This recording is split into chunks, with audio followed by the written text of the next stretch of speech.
என்ன விஷயம் சொன்னார். இசை ஒரு உணர்ச்சியை அல்லது அனுபவத்தை வந்து மொழிக்குள்ள கொண்டு வரும்போது அதை அதுக்கு மொழிக்குள்ள கடத்துறதுக்கு முன்னாடி கையில் ஒரு சூடு இருக்கும், அந்த அந்த கையாளும் பதற்றம் ஒன்று இருக்கும். அது எங்கள் ரெண்டு பேர் கவிதையிலே இருக்கும், அது மனுஷ்ட இருக்காது அப்படின்னு சொல்லி சொன்னார். அது ஒரு நல்ல அவதானிப்பு தான். நாங்கள்லாம் வந்து ஒரு சின்ன ஒரு என்ன சொல்றது குற்றவாளிகள் அல்லது குற்றத்தை சிறிய அளவில் செய்ய தெரிந்தவர்கள்.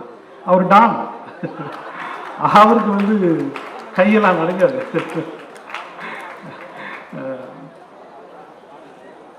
இந்த தொகுப்பை வந்து 4 பாகங்களாக 4 கோட்டர்களாக பிரித்து 4 பேருக்கு வாசிக்க கொடுத்துருக்கிறாரு கவிஞர் ஐயா மனுஷ். நான் அவருக்கு எப்போ கால் பண்ணாலும் ஐயா எப்படி இருக்கீங்கன்னு கூப்பிடுவேன், பதவிடுவார். மனுஷன்னு கூப்பிடு, அதுவும் என்னோட தோழிகள் இஷ் கொஞ்சம் அதிகமாக போட்டு கூடுவாங்க, அந்த மாதிரி கூப்பிட்டு சொல்லுவாங்க. கவிஞர் மனுஷ் அவர்களுக்கு என்னுடைய அன்பான வாழ்த்துக்களும் வணக்கங்களும். இந்த தொகுப்பு வந்து நான் படித்து முடிச்சுட்டு மழை பெஞ்சிக்கிட்டு இருந்தது. சரி போகலாமா இல்லை வேறு ஏதாவது காரணம் சொல்லலாமான்னு யோசிச்சுட்டு இருந்தேன். கடைசி கவிதை, இந்த பிரிண்ட் அவுட்ல கடைசி கவிதையில் ஒரு கவிதை இருக்கு. அவர் எல்லா ரகசியங்களையும் அல்லது எல்லாருக்குமான குறிப்புகளையும் அவர் எழுதி வச்சிருக்காரு எல்லா இடத்துலையுமே, யாராருக்கும் என்ன சொல்லணும். கடைசி கவிதை அதில் இருக்கு, வந்திருக்கலாம் தானே, வரத்தான் நினைத்தேன், வர முடியவில்லை, வந்தே தீர வேண்டும் என ஒரு கணம் நினைத்திருந்தால் வந்திருக்கலாம், எவ்வளவு நினைக்கிறோமோ அவ்வளவுதான் வர முடியும் அப்படின்னு சொல்லியிருந்தாரு. சரி நம்ம அவரை நிறைய நினைக்கிறோம், போயிடுவோம் அப்படின்னு சொல்லி ஆட்டோ பிடிச்சி வந்தேன். 1983 வந்து ஒரு தன்னுடைய முதல் கவிதை தொகுப்பை போட்டிருக்கிறார். என்னுடைய 15 வயதுல. நான் அப்போ இந்த பூமியில பிறக்கவே இல்லை. நான் பிறப்பதற்கு ஒரு ஆண்டுக்கு முன்பு தன்னுடைய முதல் கவிதை தொகுப்பை வந்து போட்ட ஒரு கவிஞர். அந்த கவிஞருடைய 50வது தொகுப்பு.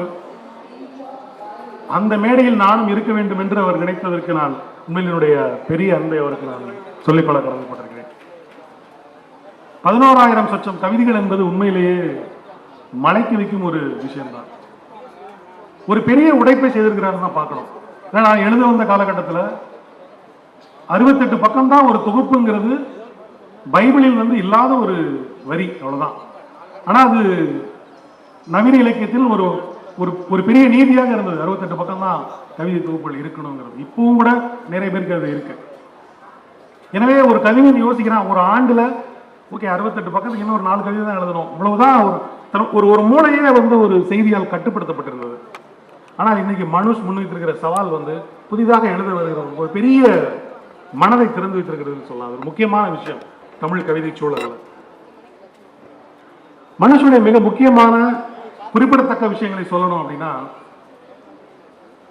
ஒரு இந்திரன் அடிக்கடி சொல்வார், எழுத்தாளர் இந்திரன் அவர்கள், கவிதை எழுதுவது வேறு, கவிஞனாக வாழ்வது வேறு என்று சொல்வார்.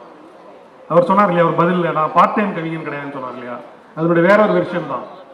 கவிதை எழுதுறோம் ஏதாவது ஒரு ஞாயிற்றுக்கிழமைகள்ல, எப்போ மது இருந்தும் போது, எப்போ மழை பெய்யும் போது, ரொம்ப தனிமையா இருக்கும்போது, ஏதோ ஒரு காரணத்திற்காக கவிதை எழுதுவது வேறு. ஆனால் கவிதை எழுதுவதற்காகவே வாழ்வது என்பது வேறு. தன்னுடைய 24 மணி நேரங்களிலும் கவிதையோடு இருப்பது என்கிற ஒரு பெரும் சவாலை வந்து மனுஷ் வாழ்ந்து கொண்டிருக்கிறார். அது ஒரு பெரிய சாதனை என்று தான் சொல்ல வேண்டும். அது யாருக்குமே இங்கு கைகூடவில்லையா, கைகூடாத ஒரு அதிசயம் சொல்லலாம்.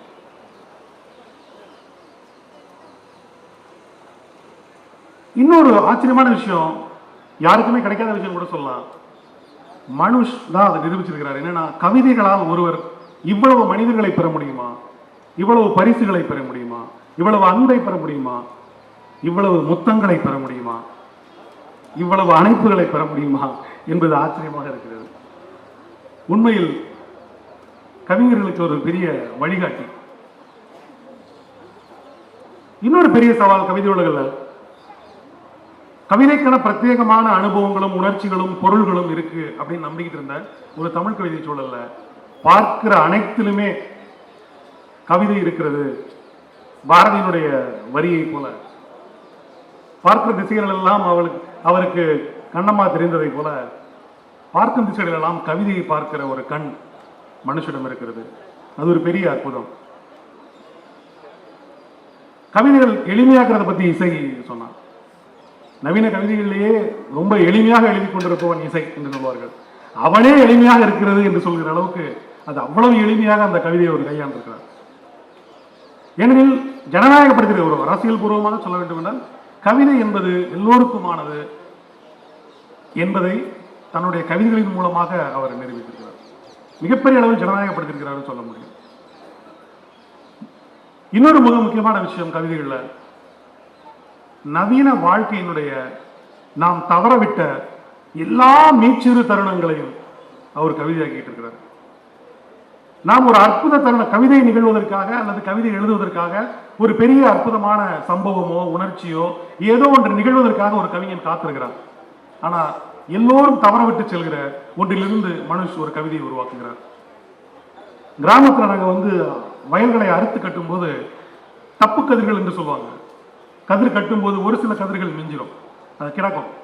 நாங்கள் அதையெல்லாம் எடுத்து பொறுக்கி சேர்த்து அதை கசக்கி கொடுத்து சீனிக்கிழங்கு வாங்கி சாப்பிடுவோம். எல்லோரும் அறுத்து கட்டிக்கொண்டு வேகமாக எல்லா கவிஞர்களும் அறுத்து கட்டி கொண்டு செல்லும் போது தப்பு கதிர்களிலிருந்து அவர் தன் படைப்புகளை உருவாக்குகிறார். அது ரொம்ப மிக முக்கியமான விஷயம். இந்த மேடையில் இவ்வளவு பேர் நம்ம இருக்கோம். நாம் எல்லோருடைய கண்களும் எல்லாவற்றையும் பார்த்து கொண்டிருக்கிறது. ஆனால் நாம் வீடு போய் சேர்வதற்குள் நாம் இங்கு காண தவறிய ஒரு காட்சி அனுபவத்தை அவர் கவிதையாக மாற்றி விடுவார். அதுதான் மனுஷனுடைய மிகப்பெரிய சாதனைன்னு சொல்ல முடியும். இன்னொன்று மிக உறுதியாக சொல்லலாம், ஆண் பெண் உறவை, ஆண் பெண்ணின் மன அவஸ்தைகளை மனுஷ அளவுக்கு தமிழில் கவிதையில் எழுதியவர்கள் யாருமே இல்லை என்று அடித்து சொல்லலாம்.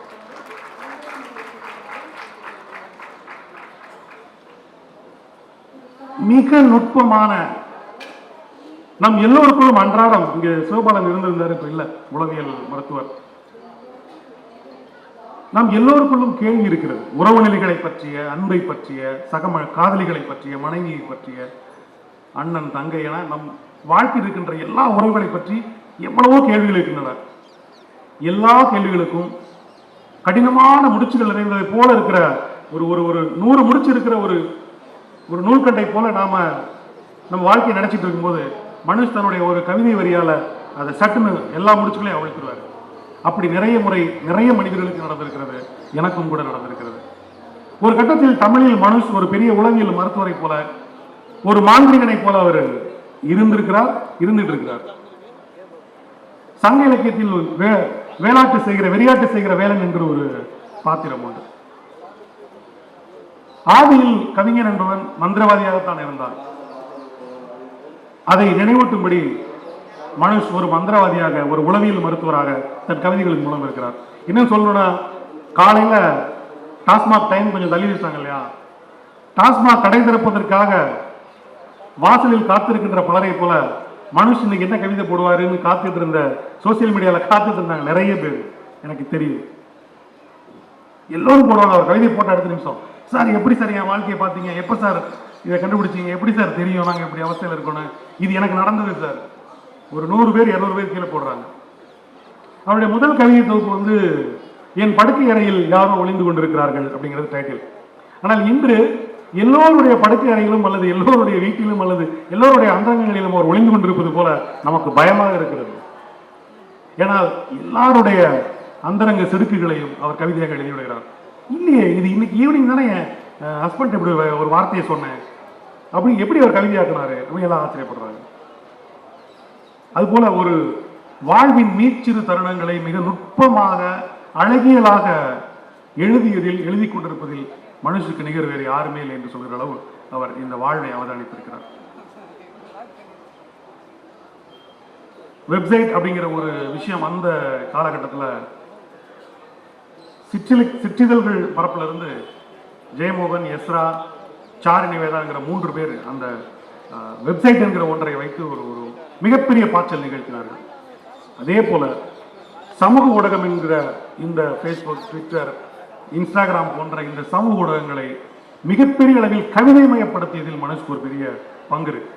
இன்ஸ்டாவில் 1 மில்லியன்லாம் ஒரு கவிதை போகுது அப்படின்னா அது ரொம்ப ஆச்சரியகரமான விஷயம், தமிழ்ல நிகழாத ஒரு அற்புதம்.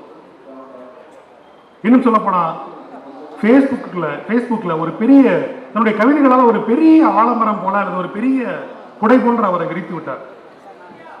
அதன் நிழலில் தான் எல்லோரும் எழுத முடியும் என்கிற அளவுக்கு ஒரு பெரிய குடையை அவர் விரித்து விட்டார் என்று சொல்றோம்.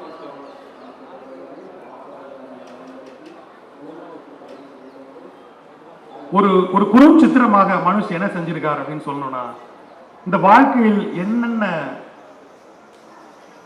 உணர்வுகள் இருக்கோ, அனுபவங்கள் இருக்கோ, துறைகள் இருக்கோ, எல்லாத்திலிருந்தும் ஒரு லெக் பீஸ் போல ஒரு கவிதையை அவர் தந்திருக்கிறார். நீங்க மனித உணர்வுகள் பற்றி அல்லது உளவியல் பற்றி இன்றைய 21ஆம் நூற்றாண்டினுடைய இந்த கால் நூற்றாண்டு மனிதனுக்கு எப்படி இருந்தது என்று தெரிந்து கொள்ள ஒரு உளவியலாளர் ஆய்வு செய்ய வேண்டும் என்றால் அவன் தவிர்க்க முடியாத ஒரு பிரதிகளாக மனுஷனுடைய பிரதிகள் இருக்கும். இன்னொரு முக்கியமான விஷயம் சொல்லணும், மனுஷ அளவுக்கு காதலை எழுதியவர்களும் யாருமே இல்லை. இந்த மனுஷனுடைய சிறப்புகளைப் போலவே இந்த சிறப்பு நான் சொல்லிட்டு இருக்கிற இது போல அவர் தன்னை பற்றி இந்த நூலில் எழுதியிருக்கிற ஒரு முன்னுரை மிக அற்புதமான ஒரு முன்னுரை. உண்மையில் அவருடைய பொதுவாக தமிழில் கவிதை வாசிக்கணும் அப்படின்னாலே அதுக்கு ஒரே டோன் தான் இருக்கு, 2 டோன் இருக்கு. ஒன்று வேற டோன், அது சர்ச்சைக்கு கொஞ்ச நேரத்துக்கு முன்னாடி சர்ச்சையான ஒரு டோன். 2வது டோன் இருக்கு, அது அவர் டோன் தான். எந்த கவிதை நீங்க வாசிக்கனாலும் இந்த மாலை நேரத்தில் ஏன் நாம் ஒரு கண்ணீர் துளியோடு இப்படிதான் வாசிக்கணுங்கிறத ஒரு கவிதைக்கு வாய்ஸ் இருந்தா எப்படி இருக்கும் அப்படிங்கிற வாய்ஸே மனுஷ் உருவாக்கி இருக்கிறார். நான் இந்த முன்னுரையை அந்த குரலிலேயே நான் வாசித்தேன். வாசிச்சேன்னு சொல்றேன். என்ன பிடித்தமான விஷயம்னா, எனக்கு உண்மையிலே அந்த முன்னுரையை படித்து முடித்த போது ஒரு ஆவணப்படம் பார்த்ததை போன்ற ஒரு நிறைவு இருந்தது. அவர் எவ்வளவு பெரிய வாழ்க்கையை கடந்து வந்திருக்கிறாரு. 15 வயதில் முதல் கவிதை தொகை எழுதிய ஒரு கவிஞன் எவ்வளவு காலத்தை கடந்து வந்திருக்கிறான், என்னென்ன துயரங்களை கடந்து வந்திருக்கிறாங்கிற ஒரு சித்திரம் ரொம்ப வியப்பூட்டக்கூடியதாக இருந்தது. அதுல ஒரு வரி இருந்தது, ரொம்ப முக்கியமான ஒரு வரி. நிச்சயமாக இந்த கூட்டம் கலைந்து இந்த புக் ஃபேர் முடிஞ்சு இன்று இரவு 12 மணிக்கு மேல ஏதாவது ஒரு கவிதை எழுதி முடிச்சுட்டு இந்த கைகளை இப்படி கசக்கிட்டு அவர் மனதில் ஒரு வார்த்தைகளும் அதை எழுதியிருக்கிறார் அந்த முன்னுரையில. எல்லாம் இதோ இந்த எழுதும் வெறும் கைகளால் உண்டானவை அப்படின்னு ஒரு வரி எழுதியிருக்கிறார். கவிதையில தான் என்ன செஞ்சிருக்கோம்னு அவருக்குள்ளேயே அவர் கேட்டுக்கிட்டு ஒரு சித்திரம் உருவாக்குறாரு. அந்த சித்திரம் என்னன்னா, இந்த பூமியின் மீது ஒரு வாசனை ஊதுபத்தியை ஏற்றுவது போல நான் என் கவிதையை ஏற்றி வைக்கிறேன் அப்படின்னு சொல்றாரு. இன்னொரு வரி என்ன ரொம்ப பர்சனலா என்ன ரொம்ப வலிமிகுந்த ஒரு சொல்லாரு. அந்த சித்திரத்தை என்னால் பார்க்க முடிஞ்சது. கொஞ்ச நேரத்துக்கு முன்னாடி சொன்னாரு, இந்த பயணத்தில் நீங்க மறக்க முடியாத மனிதர் பற்றி கேட்கும்போது அவர் சுஜாதா அப்படின்னு சொல்லி சொன்னாரு. அந்த முன்னுரையில் ஒரு வரி இருக்கு, சுஜாதா என்ற சுவரை பிடித்துக் கொண்டு கொஞ்சம் கொஞ்சமாக நான் எழுந்து நின்றேன் அப்படின்னு ஒரு வரி இருக்கு. நான் அதை ரொம்ப நேரம் விஷுவல் பண்ணிக்கிட்டே இருந்தேன். நான் அந்த வரியை, அது ரொம்ப கனத்த வரி. அது ஒரு ஒரு ஒரு 2 மனிதர்களுக்கு இடையிலான ஒரு உறவை, வாழ்க்கையை, நன்றி உணர்ச்சியை இதற்கு மேல சொல்ல முடியுமா என்பதை போல ஒரு வைரத்தால் கீறப்பட்ட ஒரு ஒரு கோடு போல அந்த வரி எனக்கு இருந்தது. அந்த முன்னுரையின் கடைசி வரி, சொற்களின் பிரம்மாண்டமான வாசனை குட்டியை நான் பூமியின் தரைமேல் போட்டு உடைத்து விட்டேன். அது எல்லாவற்றின் மீதும் பரவும், பரவி பரவி ஆட்கொள்ளும். ஒரு பாரதிதாசனுடைய அந்த வரி விசால பார்வையால் விழுங்கு மக்களை எழுதினார். மானுட சமுத்திரம் நானென்று கூவு என்பது வேறு விதமான ஒரு முழக்கம் என்றால், இந்த உலகத்தை தன் கவிதை எனும் சொற்கள் எனும் ஒரு வாசனை புட்டியை உடைத்து மொத்த உலகையும் நறுமணத்தால் அணைத்துக் கொள்வது என்பது இல்லையா? அவரை உங்களை யாரும் அணைத்துக் கொள்ளவில்லையா என்கிற கேள்வி எதற்கு கேட்கிறார் என்றால், அப்படி யாரும் அணைத்துக் கொள்ளவில்லை என்றால் என்னுடைய கவிதைகள் இருக்கின்றன என்பதை சொல்வதற்காகத்தான் அந்த வார்த்தையை அவர் கேட்கிறார். அந்த கடைசி வரியில் எனக்கு அதுதான் புரிந்தது. சரி, இந்த தொகுப்புக்கு வரலாம். அந்த தொகுப்பில் என்ன இருக்கு அப்படின்னா, இந்த தொகுப்பு முழுக்கவே யார் யாருக்கோ போய் சேர வேண்டிய முக்கியமான குறிப்புகள் இருக்கு, பிரத்யேகமான தகவல்கள் இருக்கு, எல்லாமே காதல் மடல்கள். சரியான நபர்களுக்கு போய் சேராததால் அது நமக்கு இப்பொழுது தொகுப்பாக வந்திருக்கிறது. உண்மையில் அந்த ரகசியத்தை வாசிக்க வாசிக்க சுவாரஸ்யமாக இருக்கிறது, மர்மமாக இருக்கிறது, திகிலாக இருக்கிறது. ஏனென்றால் எந்த மனிதனும் தன்னுடைய வாழ்க்கை அந்தரங்கங்களை யாரும் பார்க்க அனுமதிப்பதில்லை. இது மனுஷனுடைய அந்தரங்கம் மட்டுமல்ல, இது ஒரு பொது மானுடத்தின் அந்தரங்கம் தான். என்றாலும் கூட சில references, time, colour, name, place இதெல்லாம் வச்சு பார்க்கும்போது யாரும் ஒருத்தருடைய அந்தரங்கத்தை படிப்பது போன்ற ஒரு சுவை இருக்கு. அது இந்த கவிதை தொகுப்பினுடைய சுவையை மேலும் கூட்டுது.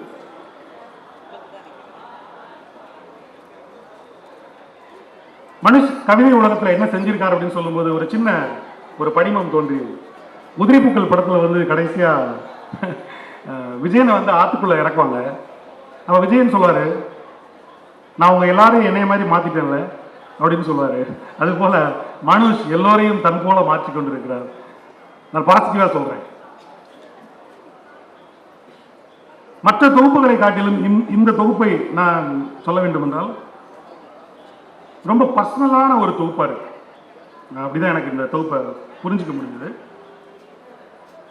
இந்த தொகுப்புல மனுஷ் என்ன எழுதியிருக்கிறாரு, கோர் கண்டென்ட் என்ன அப்படின்னு பார்த்தோம்னா, காதல், பிரிவு, காத்திருத்தல், தனித்திருத்தல், நேசத்தை உறுதி செய்து கொள்ள முடியாத பரிதவிப்பில் இருத்தல்.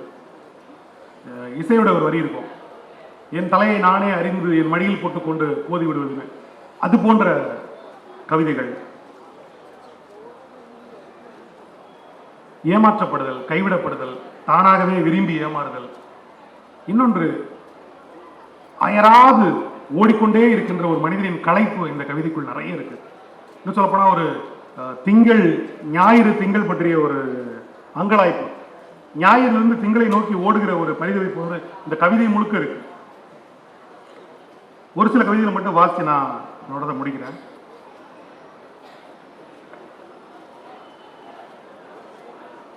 இவ்வளவும் வாசிக்க நேரம் இல்லை.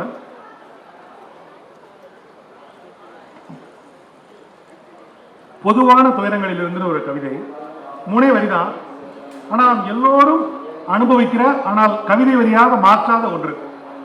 திங்கட்கிழமை என்பது வேறொன்றும் இல்லை, நம் அந்தரங்க துயரத்திலிருந்து பொதுவான துயரங்களை நோக்கி முன்னேறுதல். மிக அற்புதமான ஒரு அவதானிப்பு, உலகத்தின் அத்தனை மனிதனும் புரிந்து கொள்கிற ஒரு அவதானிப்பு. இந்த உலகத்துக்கு பொதுவான கவிதைகள் அல்லது யுனிவர்சல் போயம் அப்படின்னு சொல்லுவாங்க, அது இதுதான்.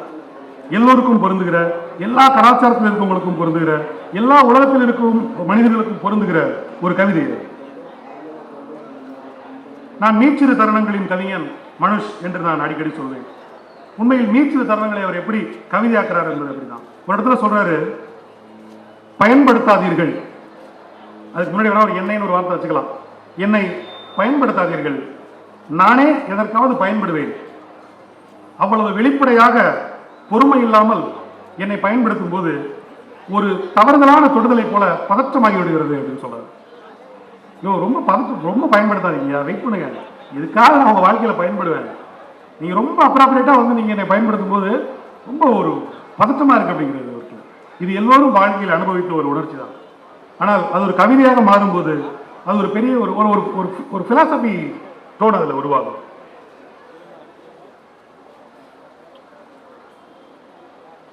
இந்த தொகுப்பு என்னவாக இருக்கிறது, இந்த தொகுப்பினுடைய குரல் என்ன அப்படிங்கிறத நான் சொல்லணும்னா ஒரு கவிதையை சொல்லலாம். மூட் ஸ்விங் அப்படிங்கிற ஒரு கவிதை. இந்த கவிதையும் கூட இந்த ஜெனரேஷனோட கவிதை தான். மூட் ஸ்விங் அப்படிங்கிற வார்த்தையை நம்ம அதிகமாக கேள்விப்பட்டதும் இந்த காலகட்டத்தில் தான். உன் கனநேர பைத்தியக்காரத்தனத்திற்காகவா, உனது ஒரு பொழுது மூட் ஸ்விங்கில் மலர்ந்த ஒரு பிரியத்தையா காதல் என்று நம்பி என் வாழ்வை பணயம் வைத்தேன். ஒருவர் மேல் அப்படி ஒரு நேசம் பொங்குகையில் நம்மை நாமே ஒரு சங்கிலியால் ஒரு மரத்தில் இருக கட்டிவிட்டு பொறுமையாக காத்திருக்க வேண்டும். அது எவ்வளவு நேரம் சுடர்ந்து அணையும் சுடர் என பொறுத்திருந்து பார்த்துவிட்டே இன்னொருவர் வாழ்வில் நுழைய வேண்டும். ஒரு பைத்தியக்காரத்தனத்தின் விளக்கிற்கு எத்தனை விட்டில்கள். என்னை போல எல்லோராலும் மனது உறுதியுடன் இதையெல்லாம் தாங்கிக் கொள்ள இயலாது. ரொம்ப பிரமாதமான ஒரு கவிதை நான் நினைக்கிறேன். யாரோ ஒருத்தருடைய மூட் ஸ்விங் இருக்கு. மூட் ஸ்விங்கை நாம் காதல் என்று புரிந்து கொண்டு அதில் சிக்கிக் கொள்கிற ஒரு அவஸ்தையை பற்றி அவர் எழுதியிருக்கிறார். இந்த டோன் தான் இந்த கவிதை தொகுப்பினுடைய டோன் நான் சொல்றேன். உனது இந்த இரவை யார் நிரப்பக்கூடும் என்ற சிந்தனை என்னை மனப்புறலுக்கு இட்டுச் செல்கிறது. யார் இட்டு நிரப்பினாலும் உன் ஞாபகத்தின் சுவரில் என் புகைப்படம் ஒன்று அந்தரத்தில் மௌனமாய் தொங்கியபடி உன்னை பார்த்துக் கொண்டிருக்கும். மேலும் உன்னை அணைத்துக் கொள்ளும் யாரோ ஒருவனிடம் ஏதோ ஒரு கணத்தில் என் இருப்பையோ என் இன்மையையோ நீ உணர்ந்து கொள்வது, என் பிசாசு தன்மையை நீ உணர்ந்து கொள்வதுதான் இல்லையா? கடைசியா சொல்றாரு, மனிதர்கள் பிசாசுகளாவது இறப்பின் நிலையில் அல்ல, அது ஒருவரை இழக்கும் நிலையில் சொல்றாரு. உண்மையில் இழப்பின் பிசாசு தருணங்களில் இருந்து இந்த கவிதைகளை மனுஷ் எழுதியிருக்கிறார். நேரம் அதிகமாக சென்று கொண்டிருப்பதால் நான் இறுதி கவிதையை வாசித்து நிறைவு செய்யலாம் என நினைக்கிறேன்.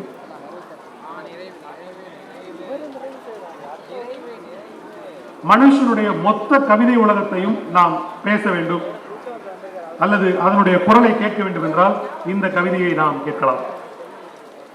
எல்லோரும் கேட்கிறார்கள், ஏன் முகம் வாடி இருக்கிறதன? அவ்வளவு நேசித்த யாரோ இல்லாமல் போனது போல ஒரு துக்கம் என்னை ஆட்கொள்கிறது. உண்மையிலேயே யாராவது இல்லாமல் போயிருக்கிறார்களா என்ன? நான் எல்லோரும் முகத்தையும் உற்று பார்க்கிறேன். எல்லோரும் இருக்கிறார்கள். தொலைதூர பேருந்தில் நள்ளிரவில் உணவுக்காக நிறுத்தி மீண்டும் கிளம்பும் போது நடத்துனர் தலைகளை எண்ணுவது போல நான் எண்ணுகிறேன். எண்ணிக்கை குறையவில்லை, எல்லோரும் இருக்கிறார்கள். பிறகு எங்கிருந்து வருகிறது இந்த இழப்புணர்வு அப்படின்னு அந்த கவிதை கேட்கிறார். உண்மையில் எல்லோருமே மனுஷை விட்டு செல்லவில்லை, எல்லோருமே மனுஷன் அருகிலே தான் இருக்கிறார்கள். ஆனால் மனுஷ் யாரோ தன்னை விட்டு செல்வதை போல தொடர்ந்து உணர்கிறார். அந்த இழப்புணர்ச்சியிலிருந்து தான் அவருடைய கவிதை உலகம் உருவாகி கொண்டிருக்கிறது. இந்த தருணத்தில் இந்த 50வது அவருடைய நூல் வெளியீட்டில், அவருடைய 41வது கவிதை ஆண்டில், அவருடைய 56வது வாழ்வு ஆண்டில், மனுஷ் உங்களுக்கு 56 வயசுங்கிறத நான் சொல்லிட்டேன். இங்கே நான் அவருக்கு சொல்லிக்கொள்ள விரும்புவது, அவர் சார்ந்த தோழிகளுக்கு காதலிகளுக்கு சொல்லிக்கொள்ள விரும்புவது, தோழிகளே பெண்களே, நீங்கள் அவரை விட்டு சென்றதால் இவ்வளவு கவிதைகளை எழுதியிருக்கிறார். அவரை நீங்கள் விட்டு சென்றதற்காக நான் நன்றி சொல்லிக் கொள்கிறேன். இனி அவர் வாழ்வில் வரவிருக்கும் பெண்களே, நீங்களும் அவர்களை விட்டு செல்ல வேண்டும் என்று நான் உங்களை தாழ்மையுடன் கேட்டுக்கொள்கிறேன். தமிழ் என்பது ஒரு பற்றி எரியும் காடு என்றால் வளர்ந்து கொண்டே எரியும் ஒரு நீண்ட மூங்கிலை போல மனுஷ் எப்போதும் தமிழில் நிலைத்திருப்பார்.